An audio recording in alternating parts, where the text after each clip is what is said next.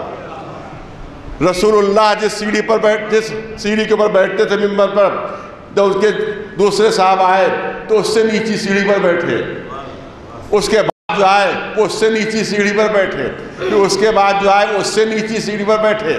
اب مولا علی ظاہری لحاظ سے اب چوتھے ہیں، لہذا ان کو اور نیچے سیڑھی پر بیٹھنا چاہیے تھا۔ اگر مجھے یہ بتا دیجئے کہ یہ سلسلہ اگر قائم رہتا تو جو بنی امیہ اور بنی عباس کے تھے تو ان کے لیے تو کنویں کھودنے پڑتے۔ ایک سلوات بھیج دے رہا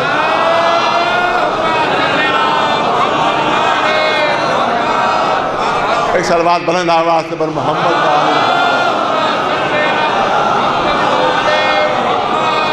اب مولا علی جب ظاہری تخت خلافت مل رہا ہے، ممبر پر تشریف لے جا رہے ہیں، پہلی سیڑھی پر قدم رکھا، لوگوں نے سوچا کہ اب اس پر شاید بیٹھیں گے، دوسری سیڑھی پر قدم رکھا شاید اس پر بیٹھیں گے، تیسری سیڑھی پر قدم رکھا شاید اس پر بیٹھیں گے۔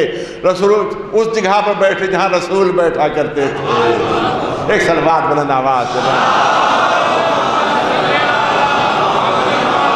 اور اس کے بعد پہلا جملہ یہ فرمایا کہ حق اپنے اصلی مقام پر پلٹ کر آ گئے۔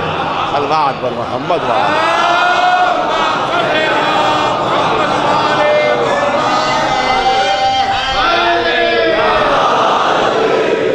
اس کے بعد آپ نے جو خطبہ دیا ہے اس کا وہ مشہور ترین جملہ کہ سلونی سلونی سلونی سلونی، جو پوچھنا ہو پوچھو، جو پوچھنا ہو پوچھو، قبل اس کے کہ مجھے کھو دو، اور میں زمین کے راستوں سے زیادہ آسمان کے راستوں سے واقف ہوں۔ سلوات بھیج دیں بر محمد۔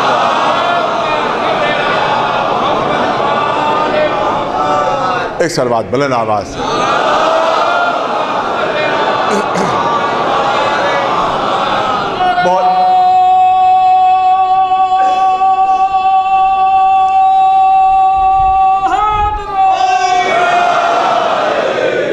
ہر تاریخ میں خطبہ موجود ہے، ہر تاریخ میں مولا کا ارشاد موجود ہے کہ جو پوچھنا ہو پوچھو، جو پوچھنا ہو پوچھو، قبل اس کے کہ تم مجھے کھو دو، میں زمین، عجیب جملہ، میں زمین کے راستوں سے زیادہ آسمان کے راستوں سے واقف ہوں، کیونکہ میرا خطاب بچوں اور جوانوں سے زیادہ رہتا ہے۔ لہذا میں چاہتا ہوں کہ ذرا تھوڑی سی توضیح ہو جائے، تھوڑی سی تشریح ہو جائے۔ یہ مولا نے کیا ارشاد فرمایا؟ یہ کیا ارشاد فرما رہے ہیں کہ میں زمین کے راستوں سے زیادہ آسمان کے راستوں سے واقف ہوں۔ شاید اس پہلو پر میرے خیال میں بات کم کی گئی ہے، مگر چاہتا ہوں کہ اگر کسی کے بچے کے ذہن میں، کسی جوان کے ذہن میں کوئی ہلکی سی بھی غلط فہمی ہو تو غلط فہمی دور ہو جائے۔ یہ کیا ارشاد ہو رہا ہے کہ میں زمین کے راستوں سے زیادہ آسمان کے راستوں سے واقف ہوں۔ کیا مطلب یہ ہے کہ زمین کے بارے میں کم جانتا ہوں، آسمان کے بارے میں زیادہ جانتا ہوں؟ کیا یہی مطلب ہے کہ معاذ اللہ زمین کے سلسلے میں اپنی کم علمی کا اعلان کر رہے ہیں؟ ارے جو ابو تراب ہو وہ کیسے کہہ سکتا ہے کہ میں زمین کے بارے میں کم جانتا ہوں، جو ابو تراب ہے۔ ایک صلوات بھیج دے بلند آواز۔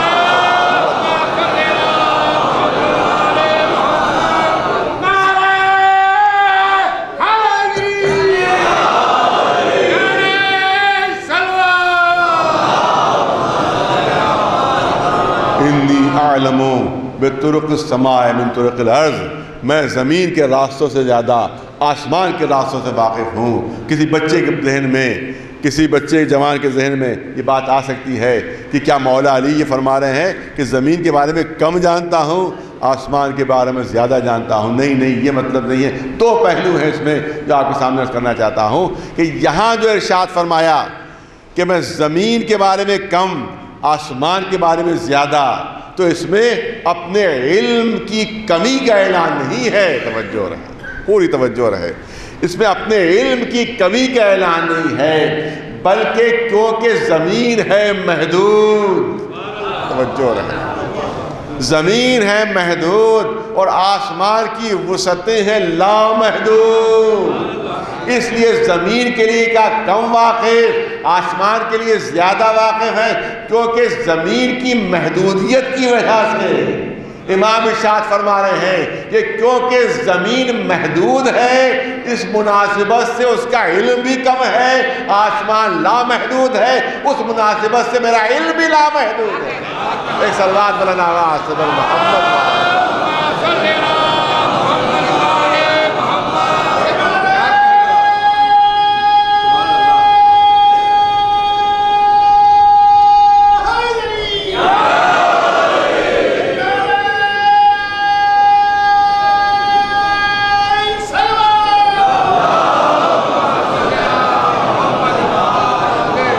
اور پہلو سے بھی جواب ہو سکتا ہے جو کرنا چاہتا ہوں۔ آپ دیکھیں، میں نے کسی موقع پر عرض کیا تھا، میں چاہتا ہوں آج بچوں جوانوں کے سامنے پیش کر دیجیے یہ بات۔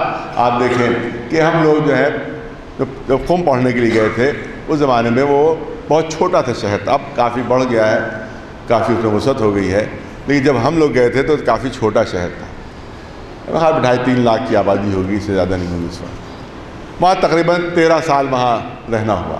تو مجھے اتنا بتا دیجیے کہ اگر 13 سال کسی چھوٹے سے شہر میں کوئی رہے تو ہر گلی سے واقف، ہر کوچے سے واقف، ہر راستے سے واقف۔ بمبئی کے لیے کوئی کہہ سکتا ہے صاحب 20 سال سے رہ رہے ہیں اور تمام راستوں سے ہم نہیں واقف ہیں، کیونکہ وہی اتنا عظیم شہر ہے، اتنا بڑا شہر ہے، اس کے لیے کوئی بھی کہہ سکتا ہے۔ لیکن کسی چھوٹے سے شہر کے میں کوئی 15 سال رہے، 20 سال رہے، تو وہاں کے لیے تو نہیں کہہ سکتا کہ صاحب میں وہاں کی گلیوں سے واقف نہیں ہوں، وہاں کے کوچوں سے واقف نہیں۔ تو کسی چھوٹے سے شہر میں اگر کوئی زندگی گزارے تو وہاں 13-14 سال 15 سال میں وہ ہر کوچے ہر راستے سے واقف ہو جائے گا۔ تو اس کا مطلب ہے کہ قم جہاں میں رہا اس میں تقریباً ہر کوچے سے واقف اور وہاں کے ہر راستے سے واقف، لیکن رہنے والا ہوں لکھنؤ کا۔ پوری توجہ ہو، بہت باذوق مجمع، رہنے والا لکھنؤ کا، بسنے والا لکھنؤ کا، پیدائش یہی کی، وطن یہی۔ اگر کوئی مجھ سے یہ سوال کرے، مجھ سے کوئی یہ پوچھے کہ آپ قم کے راستوں سے زیادہ واقف ہیں یا لکھنؤ کے راستوں سے زیادہ واقف ہیں؟ توجہ رہے، قم کے راستوں سے زیادہ واقف ہیں یا لکھنؤ کے راستوں سے زیادہ واقف ہیں؟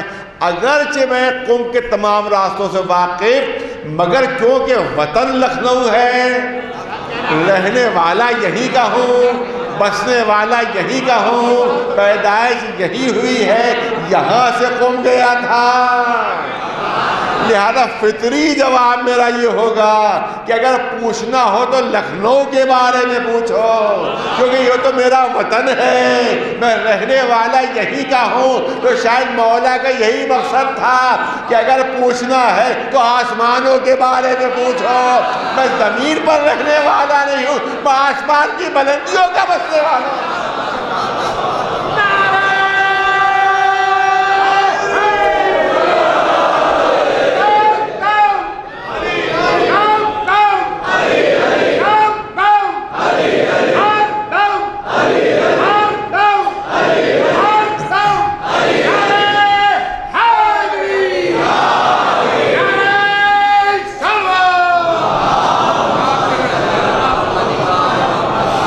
بس ایک اعتراض کا جواب اور اپنی بات کو مکمل کر دیا جائے ایک اعتراض، بہت بڑا اعتراض ہوتا ہے یہاں کا، بہت ہی سخت اعتراض ہوتا ہے مخالفین کی طرف سے، کہ جب ہم یہ کہتے ہیں کہ مولا کائنات علی ابن ابی طالب علیہ السلام دعویٰ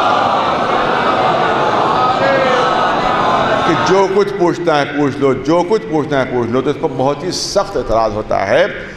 اور جو ان کا ایک اعتراض ہے کہ بھئی اہل بیت کو ہم رسول سے بڑھا دیتے ہیں، مولا علی کو ہم رسول اللہ سے افضل کر دیتے ہیں، اس میں اس بات کو بھی بطور دلیل پیش کیا جاتا ہے۔ میں چاہتا ہوں یہ بات بھی واضح ہو جائے، خاص طور سے ہمارے بچوں اور جوانوں کے لیے، کہ اگر ان کے سامنے کوئی اعتراض کرے تو بات ان کے پاس ہو، جواب ان کے پاس محفوظ ہو، اور وہ آسانی سے اس بات کو رد کر سکیں اور جواب دے سکیں، کیونکہ اعتراض بہت سخت ہے اور کسی بچے اور جوان کا ذہن متاثر ہو سکتا ہے اور تشویش و مبتلا ہو سکتا ہے۔ یہ بات تو صحیح ہے، اور بات صحیح اس طرح سے ہے کہ اعتراض یہ کیا جاتا ہے کہ صاحب آپ یہ دعویٰ کرتے ہیں کہ مولا علی یہ فرماتے تھے کہ جو پوچھنا ہے پوچھو، جو پوچھنا ہے پوچھو، اور مولا علی کو کہتے ہیں کہ آپ وہ رسول کے شاگرد تھے۔ تو شاگرد تو دعویٰ کر رہا ہے کہ جو پوچھنا پوچھو، مگر استاد نے کبھی دعویٰ نہیں کیا۔ خود رسول اللہ نے پوری زندگی کبھی دعویٰ نہیں کیا جو پوچھنا ہے پوچھو، پوری زندگی کبھی دعویٰ نہیں کیا۔ دعویٰ کس نے کیا؟ مولا علی نے کیا دعویٰ۔ تو اب یہاں پر وہی اعتراض ہوتا ہے، آپ دیکھیے علی کو رسول سے بڑھا دیتے ہیں، مولا علی کو رسول اللہ سے بڑھا دیتے ہیں، کیونکہ خود رسول اللہ نے کبھی دعویٰ نہیں کیا، اور یہ کہتے ہیں کہ دیکھیے علی دعویٰ کرتے تھے کہ جو کچھ پوچھنا ہے پوچھو۔ تو حقیقت بھی یہی ہے، حقیقت بھی یہی ہے، ہم نے کہا کوئی بچہ گھبرا سکتا ہے، حقیقت بھی یہی کہ رسول اللہ نے کبھی دعویٰ نہیں کیا، اور صرف مولا علی نے دعویٰ فرمایا کہ جو کچھ پوچھنا ہے پوچھو۔ اور اس کے بعد جو جملہ میں کہنا چاہتا ہوں اور اس سے عجیب ہے کہ رسول کو دعویٰ نہیں کرنا چاہیے تھا، علی ہی کو دعویٰ کرنا چاہیے۔ اب کوئی کہہ سکتا، پھر مخالف کہے گا ہاں دیکھیے میری بات ثابت ہوئی، وہی بات ہوئی کہ نہیں کہ علی کو بڑھا دیا رسول اللہ؟ نہیں، بڑھایا نہیں ہے، توجہ رہے، بات لاجیکل اور منطقی ہونا چاہیے۔ آپ دیکھیں میں نے عرض کیا کہ رسول اللہ کو دعویٰ نہیں کرنا چاہیے تھا اور مولا علی ہی کو دعویٰ کرنا چاہیے تھا۔ یہ کیسے عجیب جملے ہیں؟ یہ اس لیے کہ رسول اللہ کے لیے ارشاد ہو رہا ہے وَمَا يَنْتِقُ عَنِ الْهَوَىٰ إِنْ هُوَ إِلَّا وَحْيٌ يُوحَىٰ۔ اس وقت تک کلام ہی نہیں کرتے تھے جب تک کہ وحی نازل نہ ہو جائے۔ اس وقت تک رسول اللہ بات ہی نہیں کرتے تھے کہ جب تک وحی نازل نہ ہو جائے۔ اس کا مطلب یہ ہے کہ جب تک اللہ کی اجازت نہیں ہوتی تھی اس وقت تک رسول اللہ کلام نہیں کرتے تھے۔ بات معلوم ہوتی تھی، جواب معلوم ہوتا تھا، مگر اجازت کا انتظار رہتا تھا کہ اجازت ملے تو بتاؤں، اجازت ملے تو بتاؤں۔ اور سیرت میں کئی واقعات ایسے ہیں، دلیل کے طور پر پیش کر سکتا ہوں، ثبوت کے طور پر پیش کر سکتا ہوں کہ پوچھنے والوں نے پوچھا کہ روح کیا ہے۔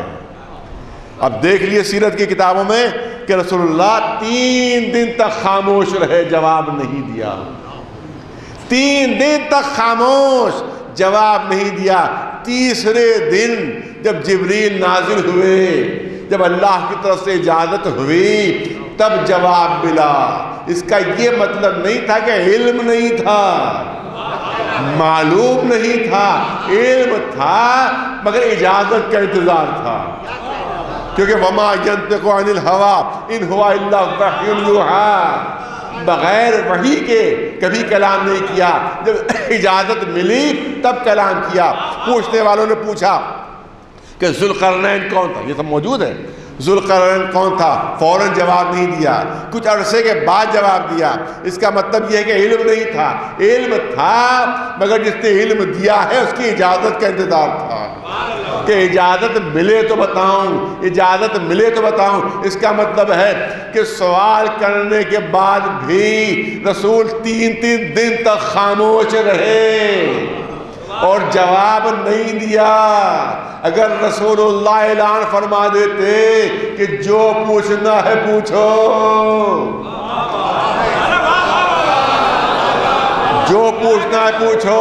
سوال کرنے والے سوال کرتے، رسول خاموش بیٹھے ہوئے، جواب ہی نہیں دے رہے ہیں. ارے جب جواب دینا نہیں تھا تو دعویٰ کیوں کیا؟ جب جواب نہیں دینا تھا تو دعویٰ کیوں کیا؟ اس کا مطلب ہے کہ علم تھا، مگر کیونکہ اللہ کی اجازت کا انتظار رکھتا تھا اس لیے رسول نے دعویٰ نہیں کیا. وحی کا سلسلہ تھا اس لیے دعویٰ نہیں کیا. اسی لیے میں نے عرض کیا کہ رسول کو دعویٰ نہیں کرنا چاہیے تھا اور علی ہی کو دعویٰ کرنا چاہیے تھا. تو سارے علوم رسالت کے وارث ہیں علی. پوری توجہ رہے، علوم رسالت کے وارث ہیں علی، اور وحی کی پابندی ہٹ چکی ہے. اب کھلی ہوئی اجازت ہے، ادھر پوچھا جائے ادھر جواب دو. ایک صلوات بھیج دے مولانا آواز سے بر محمد.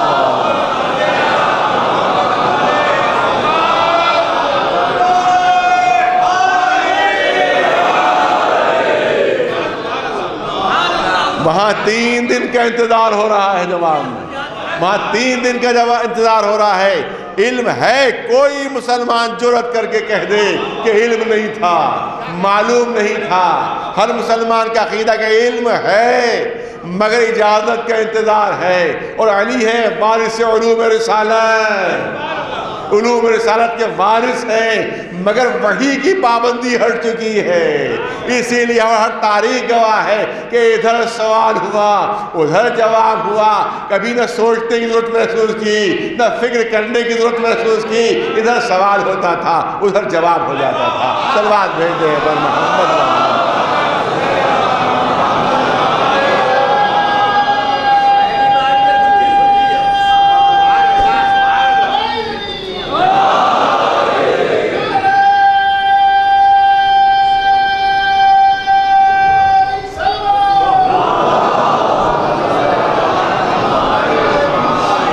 جو کچھ پوچھنا ہے پوچھ لو، جو کچھ پوچھنا ہے پوچھ لو.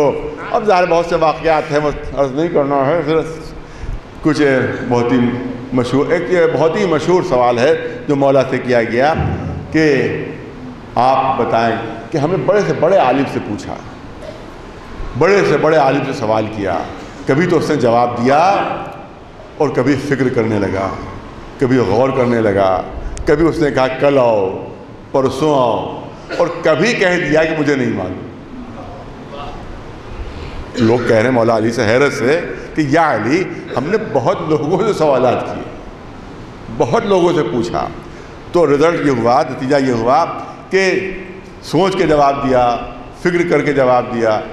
اس کے بعد کبھی کہا کہ صاحب کل پرسوں آ جانا، کبھی کہہ دیا کہ بھئی مجھے نہیں معلوم. لیکن آپ کے لیے عجیب بات ہے، آپ کے لیے عجیب بات ہے کہ کل آنا پرسوں آنا نہیں معلوم، یہ تو بہت دور کی بات ہے.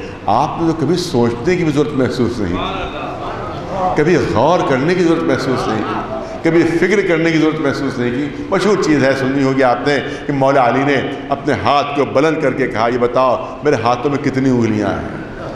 اس نے فوراً کہہ دیا یا علی 5 انگلیاں، آپ کے ہاتھ میں 5 انگلیاں ہیں. مولا نے مسکرا کر کہا تم نے کچھ غور نہیں کیا، کچھ سوچا نہیں، بغیر فکر کیے بغیر غور کیے تم نے فوراً کیوں جواب دے دیا کہ یا علی آپ کا ہاتھ میری نگاہوں کے سامنے، آپ کی انگلیاں میری نگاہوں کے سامنے، لہذا اس پہ غور کرنے کی کیا ضرورت ہے، فکر کرنے کی کیا ضرورت ہے. ارے جو چیز نگاہوں کے سامنے ہو اس میں فکر کیسی، اس میں غور کیسا. مولا نے کہا کہ جس طرح سے میرا ہاتھ تمہاری نگاہوں کے سامنے، تمہیں جواب دینے میں سوچنے کی ضرورت نہیں، اسی طرح سے پوری کائنات میری نگاہوں کے سامنے ہے. نہ فکر کرنے کی ضرورت نہ غور کرنے کی. صلوات بر محمد وعلا.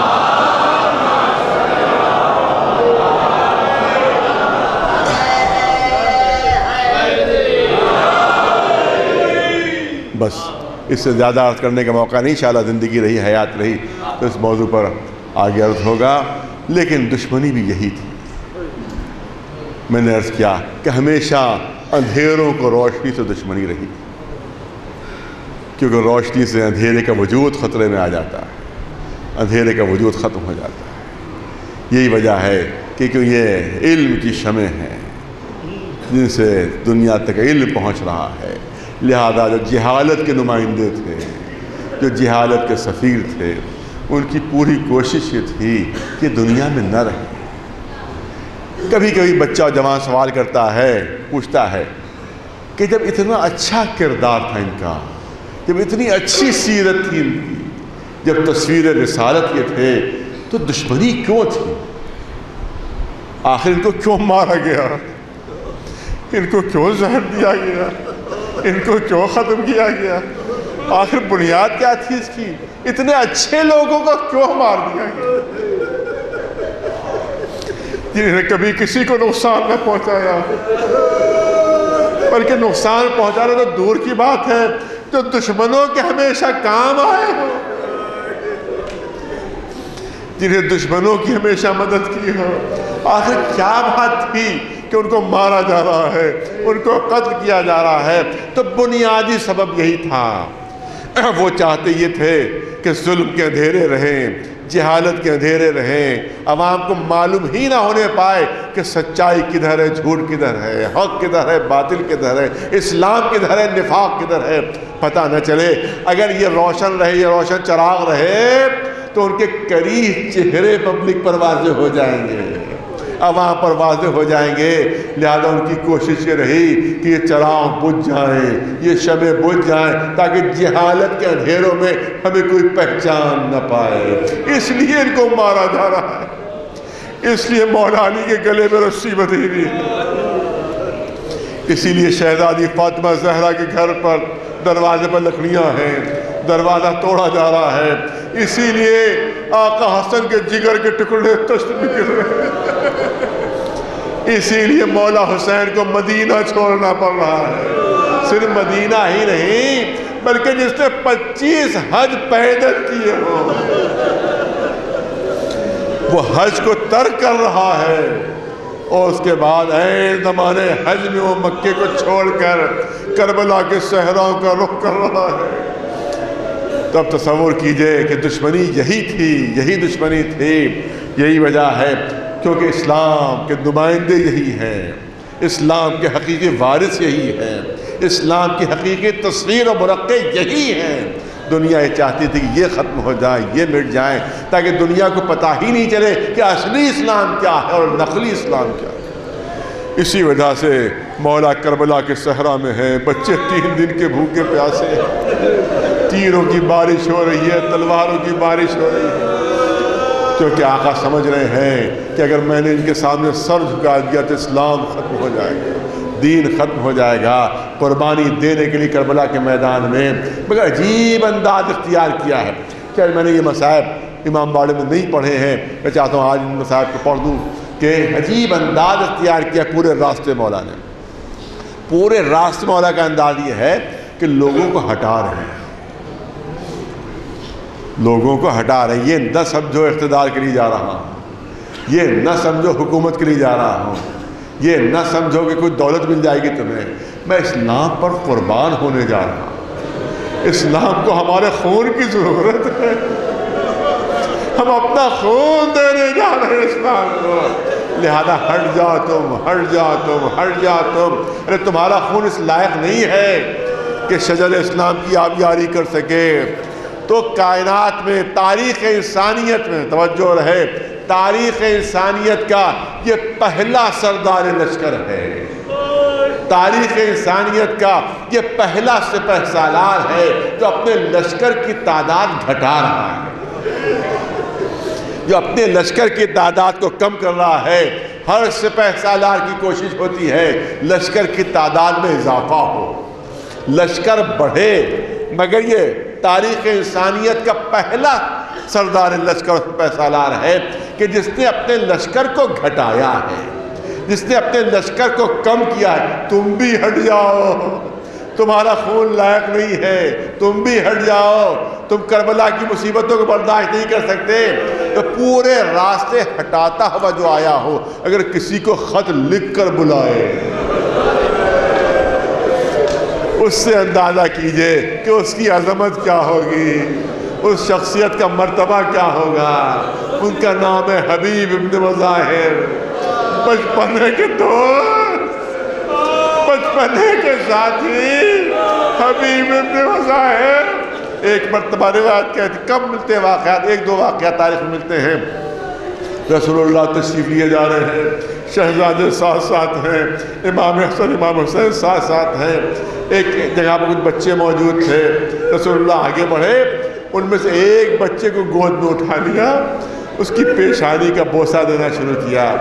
لوگوں نے حیرت سے پوچھا، یہ اللہ کے رسول، یہاں تو بہت سے بچے موجود ہیں، آپ نے اسی بچے کو کیوں منتخب کیا گود میں لینے کے لیے؟ اس کی پیشانی کا کیوں بوسہ دیا؟ کہا تم نے شاید منظر نہیں دیکھا تو میں نے منظر دیکھا۔ یہ اللہ کے رسول، آپ نے کیا منظر دیکھا؟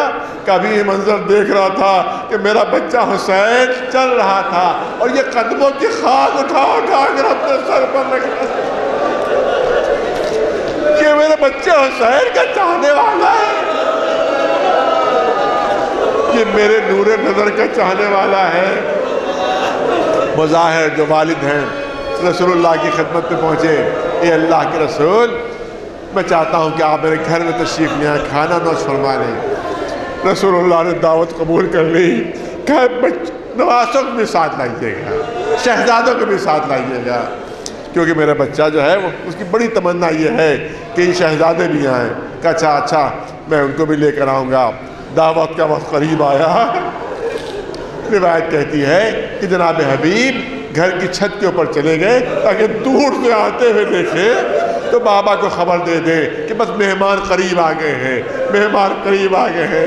لہٰذا مکان کی چھت کے اوپر موجود ہے حبیب، جیسے ہی دور سے دیکھا کہ رسول اللہ تشریف لا رہے ہیں، شہزادے ساتھ ساتھ ہیں، چاہتے تھے کہ جلدی سے اپنے باپ کو خبر دے دیں کہ اللہ کے رسول بھی تشریف لا رہے ہیں، شہزادے بھی تشریف لا رہے ہیں۔ جیسے ہی چھت سے اترنے لگے، روایت کہتی ہے کہ دامن میں پیر الجھا اور چھت سے زمین پر گر گئے۔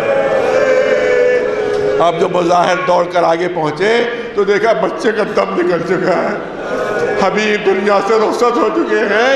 ادھر رسول اللہ دروازے پر آ گئے، شہزادے دروازے پر آ گئے، جلدی سے کیا کریں، شہری کے گوشے میں لٹا دیا اور چادر ڈھانک دی تاکہ کسی کو خبر نہ ہو سکے کہ بچے کا انتقال ہو گیا ہے، کیونکہ اگر رسول اللہ کو خبر ہو گئی تو پھر وہ کھانا نوش نہیں فرما پائے، شہزادے بھی کھانا نہیں کھائیں گے، لہذا بعد میں بتا دیا جائے گا کہ بچے کا اس طرح سے انتقال ہو گیا ہے۔ رسول اللہ تشریف لائے، شہزادے امام حسن امام حسین ساتھ ساتھ ہیں، دسترخوان لگا، کھانا لگ گیا، آقا نوش فرمائیے، شہزادوں کھانا نوش کرو۔ امام حسین نے فرمایا میرا دوست کہاں ہے؟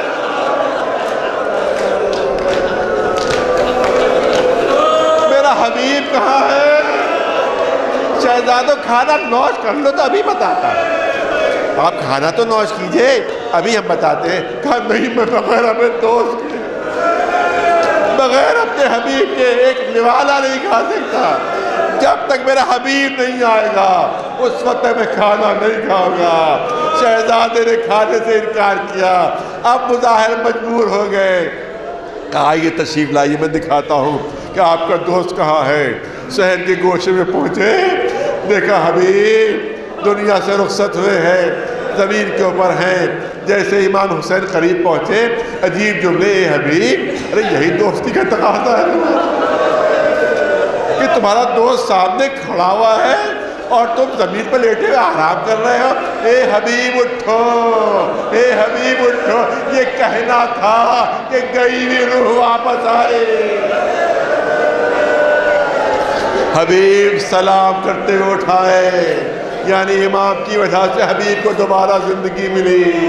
انہی حبیب کے لیے خط لکھا، اے حبیب کربلا میں دشمنوں میں گر گیا،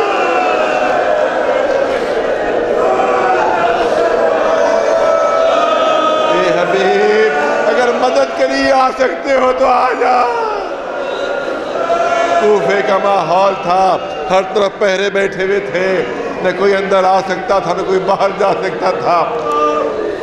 کسی طرح سے مولا کا قاصد چھپتے چھپاتے حبیب کے گھر کے پاس پہنچا، دروازہ کھٹکھٹایا، پوچھا کون ہے؟ جواب دیا نام برید الحسین، میں آقا حسین کا نامہ بر ہوں۔ دوڑتے ہوئے ننگے پیر دروازے پر پہنچے، لفافہ لیا، سر پر رکھا، آنکھوں سے لگایا، لفافہ چاک کیا، آقا کی تحریر سامنے ہے، اے حبیب دشمنوں میں گھر گیا ہو، اگر مدد کے لیے آ سکتے ہو آ جاؤ۔ سر جھکائے ہوئے اندر داخل ہوئے، زوجہ مومنہ، کہ کس کا خط ہے؟ کہ فرزند فاطمہ زہرا کا، فرزند رسول اللہ کا خط ہے۔ کہ کیا لکھا ہے؟ کیا لکھا ہے؟ دشمنوں میں گھر گیا ہوں، مدد کے لیے بلایا ہے۔ اے حبیب بس کب روانہ ہو رہے ہو تم؟ اب زوجہ سے اپنے دل کی بات چھپائی، سوچ رہا ہوں جاؤں کہ نہ جاؤں، جاؤں کہ نہ جاؤں۔ مومنہ زوجہ غیظ آ گیا، اے حبیب فرزند فاطمہ دشمنوں میں گرا، اور تم کہہ رہے ہو کہ جاؤں کہ نہ جاؤں؟ لو میری چادر اوڑھ کر گھر میں بیٹھ جاؤ، میں جاتی ہوں آقا پر اپنی جان نچھاور۔ اے مومنہ بھلا ممکن ہے کہ میرا آقا مدد کے لیے بلا اور میں نہ جاؤں؟ اپنے غلام سے کہا کہ دیکھو کوفے کی سرحد پر میرا جو باغ ہے وہاں گھوڑا لے کر انتظار کرتے رہنا، کیونکہ بہت گھوم کر جانا تھا تو تاخیر ہوئی۔ اب جو غلام کی نظر پڑی دیکھا کہ گھوڑے کی آنکھوں سے آنسو ٹپک رہے ہیں۔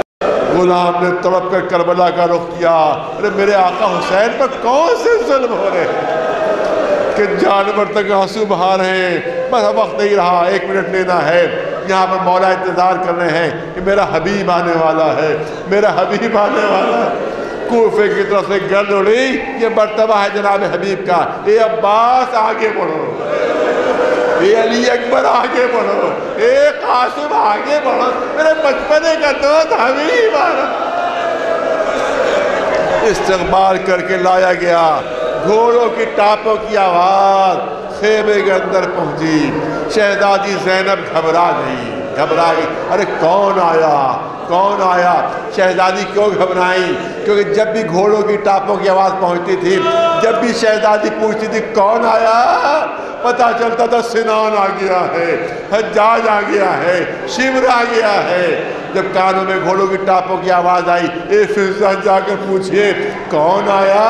فضہ پلٹ کر آئی، اے شہزادی مبارک ہو، مبارک، ارے آپ کے بھائی کے بچپنے کے تو حبیب آئے ہیں، حبیب آئے۔ پہلی مرتبہ کانوں میں آواز پڑی کہ کوئی بھائی کی مدد کے لیے آیا ہے۔ اے فضہ جائیے، حبیب کو میرا سلام کہیے گا، اور حبیب سے کہیے گا کہ علی کی بیٹی حسین کی بہن زینب آپ کا شکریہ ادا کر رہی ہے کہ آپ ہماری مدد کے لیے آج۔